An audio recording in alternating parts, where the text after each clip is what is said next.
Olá, Brasil do meu coração, chegando aqui com vocês, pessoal, mais uma vez. E nesse vídeo eu quero falar sobre qualidades de um pastor.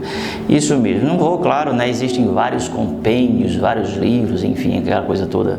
Vou falar de uma coisa bem simples, direta e prática, não é? Essa questão de ser pastor é uma questão muito banalizada no Brasil, né? É uma questão muito complexa e está ficando cada vez mais, digamos assim, aguda, né? As pessoas, às vezes, elas chegam na igreja e com pouco tempo elas já querem ser, né? Querem ser pastores, enfim, aquela coisa toda. Nós temos aí um caso da mídia aí, de uma pessoa, né, que se converteu e com 2 meses, né, já está falando que vai abrir a sua igreja e já tem milhares de pessoas, né, que com certeza vão aderir, né, aos ensinos dessa pessoa. Nós temos várias situações de pessoas, né, que implantaram o misticismo, né, dentro, digamos assim, da instituição igreja, né, porque vem de experiências, digamos assim, espiritualistas, sabe, diferentes, e chegam e adaptam aquelas experiências que eles tiveram ao nosso meio e dá tudo errado, né? Porque não tem nada a ver uma coisa com a outra, sabe? E por isso que a banalização muito forte dessa questão de ministério pastoral, né? Temos aí também a falta de formação de líderes, né? De pessoas que não se submetem, claro, a aprender, não se submetem a um líder, a um ministério, a uma liderança, para aprender de forma correta, para ser um instrumento nas mãos de Deus. São pessoas que se intitulam pastores muitas vezes, mas que elas se promovem a si mesmas, né? E saem ali ensinando as balelas, e o povo infelizmente não tem discernimento, né? Porque a palavra diz que por falta de conhecimento o meu povo perece, né? E isso que acontece muitas vezes no nosso meio, né? Temos aí um turbilhão de pessoas aí que tem, né, uma influência espiritual maligna, posso assim dizer, sabe? Com espírito de adivinhação e tudo aquela coisa toda. O povo gosta, o povo segue, o povo aplaude de pé, né? Pessoas aí que adivinha o CPF, adivinha o endereço, adivinha o nome da pessoa, coisa, isso tudo é espírito de engano. Pessoas que já tinham esse dom lá fora, né, e aí vieram para cá, continuam com o mesmo dom, que é o espírito de engano, que se manifesta e que é capaz de prever muitas coisas, né? E as pessoas, elas infelizmente são iludidas. Eu recebi um e-mail faz pouco tempo que dizia nesse e-mail, foi até de São Paulo, dizendo: se formem como pastor dentro de um mês. Eu fiquei para você ver como é que está banalizada essa questão de pastor, né? Coisa muito séria. Na minha visão, um pastor, ele tem que ser uma pessoa, em primeiro lugar, chamada por Deus, né? Não é aquela questão que muitas pessoas, às vezes, né, faz um curso, pega um cartão não sei aonde e se denomina um pastor. Ser pastor é uma coisa muito séria. É sobre esse assunto que a gente vai debulhar aqui nesse vídeo. Tá certo? Aqui quem vos fala é o pastor, isso mesmo, Marcos Magalhães. Seja, claro, muito bem-vindo ao meu canal. Eu queria pedir, se possível, para você assinar o canal e também ativar as notificações. Não estou aqui para falar de nenhum pastor, de nenhum ministério, porque isso não me interessa, não me acrescenta e eu já passei desse nível, tá certo? Então, vamos para a palavra. A palavra diz aqui em Jeremias, capítulo 3, versículo 15, né? Diz assim: e dar-vos-ei pastores segundo o meu coração, os quais vos apacentarão com conhecimento e com inteligência. O que é apacentar, né? Apacentar. O que é segundo o meu coração, né? Segundo o coração de Deus, né? Ou seja, o coração de Deus é um coração de pastor, né? Ele cuida, né? Ele preserva, ele zela, ele dá direção, ele ensina. Tem aquele pastor que é o pastor bombeiro, ele só chega para apagar fogo, né? Ele é conhecido como aquele que resolve os problemas dos outros. Ele vive só resolvendo os problemas dos outros. Mas ele é o pastor bombeiro, né? O pastor, ele tem que ser uma pessoa que tenha, em primeiro lugar, pessoal, a capacidade de ensinar, formar, treinar, dar direções segundo a palavra e o Espírito Santo para a vida das pessoas, né? Essa é uma das características, não é, de um pastor. Ele tem essa habilidade, né? Ele tem que ter essa habilidade, sabe? De ensinar as pessoas. Não, ele não pode ser só aquele pastor que apaga fogo e aquela coisa toda. Ou seja, ele só aconselha para apagar fogo. Ele tem que ser uma pessoa da palavra, que tenha, né, autoridade na palavra e saiba aplicar a palavra para resolução de situações e mudança na vida das pessoas. Ele tem que ter essa característica, não é? Eu acho muito importante essa característica, né? Essa qualidade, digamos assim, qualidade de um bom pastor, de ensinar as pessoas, né? De conduzir, de defender dos lobos vorazes que estão aí para enganar as pessoas, não é, pessoal? Essa é uma das primeiras características. Por isso diz assim: vou dar pastores segundo o meu coração, não é? Ou seja, pastor é um chamado de Deus, ele tem que ser chamado por Deus diretamente, entendeu? Se ele não for chamado por Deus, é perda de tempo. Isso, ele não vai conseguir. E talvez até consiga por interesses, entendeu agora? Mas não tem estrutura espiritual, não tem, enfim, essas qualidades que tem que ter, entende? Porque ser pastor não é fácil, não é fácil. É uma missão muitas vezes desvalorizada pela sociedade, justamente por causa desse misticismo aí que tem, não é? E muitas vezes atinge até os que têm boa índole, sabe? Entende? Porque tem o pastor e tem o lobo, é diferente, entende? Então, essa qualidade de ensinar, você só pode ensinar se você aprendeu, não é? Se você aprendeu. Eu, para ser chamado como diácono, esperei quase 14 anos, foi. Tem gente que entra na igreja e quando é com 2 meses já quer ser um pastor. E tem esses pastores líderes por aí, que muitas vezes, né, pessoas de nome entram na igreja, ele já consagra com pouco tempo. É perda de tempo, entendeu? É perda de tempo isso aí, sabe? A pessoa que tem um chamado, ele se submete, não é, a um aprendizado. Ele senta na mesa para aprender, entende? Para aprender de Deus e aprender também de quem anda com Deus, né? Isso aí é uma das características de uma pessoa que realmente tem um chamado de Deus, né? E quer ter qualidades de um bom pastor, não é? Então muitos não se submetem, fica de galho em galho lá, como chama-se pastor itinerante, não lidera ninguém, mas quer ser, entende?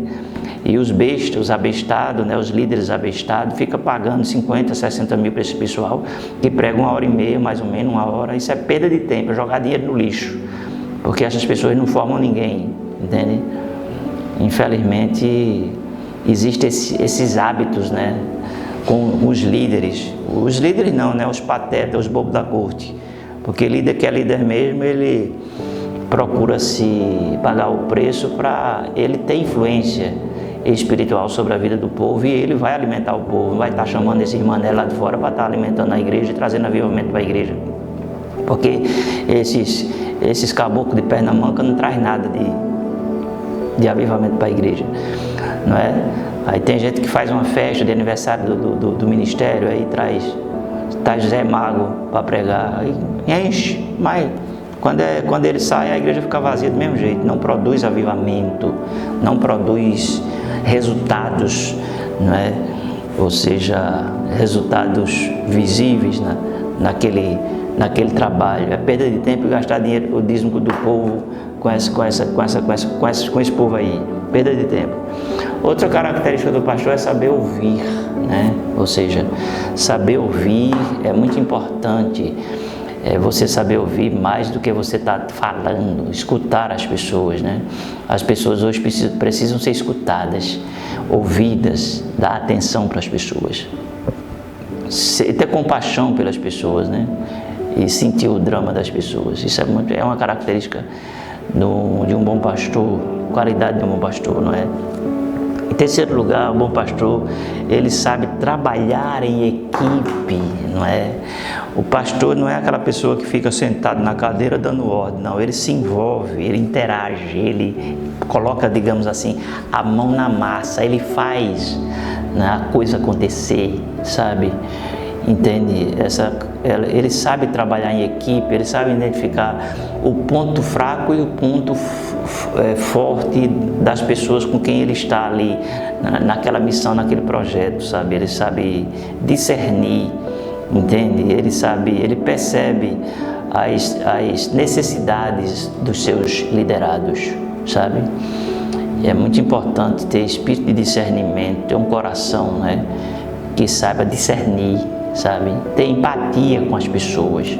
Se não tiver, é perda de tempo, viu? É isso mesmo, é perda de tempo. Aí Deus fala aqui na palavra, né? E dá a vocês, pastores segundo o meu coração, os quais vos apacentarão com conhecimento e com inteligência, não é? O conhecimento de Deus, né? A palavra diz que nós temos que conhecer a Deus, sabe? Usar a inteligência, entende? Por isso que Jesus disse assim: conhecereis a verdade e a verdade vos libertará. Quem é a verdade? Cristo. E Cristo está na sua palavra, não é? Entende o que eu estou querendo dizer? Infelizmente os púlpitos estão vazios hoje, é o e acabou. Muitos não tem mais a glória de Deus. Muitos líderes de nome é feito assim, tipo um saco furado, não tem mais. Mas ele está ali, é feito Coca-Cola, mas não tem mais repercussão diante do eterno, não tem mais. Porque perdeu a unção e o acabou já foi há muito tempo. Então, pessoal, voltando aqui, capacidade de ensino, saber ouvir, trabalhar em equipe. O bom pastor tem essa qualidade. E uma das qualidades que eu mais admiro é formar discípulos, né? Ou seja, a gente vê muitas vezes ministérios até expressivos, né? E até expressivos em questões de pessoas, né? Em questões de bens, em questões, muitas situações. Mas a gente observa que há uma deficiência de se ter discípulos, né? Quando a gente fala de discípulo de Cristo, né? Ou seja, porque o pastor tem a capacidade de ensinar, de formar, de treinar, como eu falei no início. Então, o líder que olha assim, se ele morrer hoje, ele tem alguém para continuar? Se não tem, é porque realmente ele não tem essa capacidade de formar discípulos. Ele tem que ter essa capacidade de formar discípulos. Jesus, ele, quando começa seu ministério, a primeira visão que ele teve foi justamente formar discípulos, não é? A gente observa que todo líder que é bem sucedido é o que forma discípulo, né? Moisés formou quem? Formou Josué, não é? Josué formou Caleb e assim sucessivamente, não é? Paulo formou Timóteo e assim sucessivamente, não é? A gente observa que Jesus, ele foi aquele que deu início e ele formou 12. Os 12 veio 72, depois 120, e aí foi se multiplicando até chegar à minha pessoa, entende? Porque é uma visão de discípulo, né? A pessoa que não tem uma visão de discípulo, ele vai ficar patinando, porque ele vai fazer tudo só, não é? E termina, seja, se ele tinha que crescer em 10 anos, sabe? O que ele cresce em 10 anos, se ele forma discípulo, ele cresce o que teria que crescer em 10 anos em um ano. Por quê? Porque ele formou discípulos, não é? Eu vejo que existe assim uma grande insegurança das pessoas confiarem nas outras pessoas, né? E nós temos que confiar nas pessoas e desatar as pessoas e deixar as pessoas seguirem, não é, o caminho proposto, né, por Deus muitas vezes, e muitas vezes pela carne, né? Porque tem pessoas que tomam decisões dizendo que Deus mandou fazer isso, Deus mandou fazer aquilo. Quando a gente vai ver com o tempo, a gente vai ver que não é realmente Deus agindo, né? Então, pessoal, Paulo fala das características ou qualidades de um pastor, não é? Em 1 Timóteo capítulo 3. Eu vou encerrar o vídeo, mas depois você dá uma olhadinha ali, né? Tem que ser um homem de uma mulher só, não pode ser beberrão, não pode ser... Nessa questão de beberrão, a gente tem vários vídeos aqui por aqui, né? Dizendo que beber, etc, etc. Esses aí são os líderes caídos, são os bode velhos ensinando asneira pro povo, sabe? Porque no Brasil, um exemplo, as pessoas dizem, não está na Bíblia, eu vou fazer porque não está na Bíblia. Sim, mas a inteligência, o conhecimento, o bom senso, a maturidade está onde? Entende? Você que usa calça curta, vai continuar usando calça curta a vida toda, entende? Você é um adulto agora, então você tem que usar o bom senso, né? A bebida, ela causa mais de 20 mil mortes por ano, mortes de trânsito, né? Causa destruição de famílias, né? De casamentos, coisas desse tipo. Então, você aí que está ensinando para o povo beber, tome vergonha na cara, entendeu? E saia dessa função aí, você se diz pastor, se denomina pastor, bode velho irresponsável. Pronto, aqui é canal Raiz, quem quiser continua assinando o canal, quem não quiser se desinscreva do canal, porque aqui eu falo o que eu penso e pronto, acabou. Eu não falo aqui para agradar não. Tá certo, pessoal? Então, qualidades de um bom pastor tem muita coisa, né? Tem que ser um homem de oração, tem que ser um homem fiel a Deus, fiel à sua esposa, à sua família, tem que ser uma pessoa dedicada à palavra, que tenha sede pela palavra, que estude com afinco a palavra. Não pode ser esses bode manco aí, sabe, que fica adivinhando CPF, endereço do povo. O povo gosta dessas coisas, mas saia disso porque isso é perda de tempo. Não pode ser também imaturo, né? Ficar rodando, feito, enfim, aquela coisa, tô rodando, não sei o que, jogando paletó no povo, essas coisas, tudo isso aí é mandinga, né, para impressionar o povo, sabe? Agora sim, eu não quero ser radical, né? Já tem gente que é muito radical. Eu não quero ser radical. Eu creio no Espírito Santo, creio na palavra, creio na cura, creio nos milagres, creio na manifestação de Deus, creio no poder de Deus, creio no impossível que pode ser possível diante de Deus. Agora, não creio nessa mandinga aí desses pastores mancos aí modernos. Isso aí eu não creio não acredito nisso não, sabe? Mas é isso aí, cada um é cada um. Eu não tenho vergonha dos meus valores e vou continuar até o último dia da minha vida, né? Já faz mais de 40 anos que a gente vem nessa pisadinha. Muita gente acha 40 anos, pastor, sim mesmo, sim, 40, eu vou fazer 61, né? 61 anos eu vou fazer. Eu me converti ia fazer 19 anos. Estou me convertendo ainda, na verdade, né? Ainda estou aprendendo ainda. Mas é isso mesmo. Eu vou ficando por aqui. Um beijo no coração. E a gente se vê.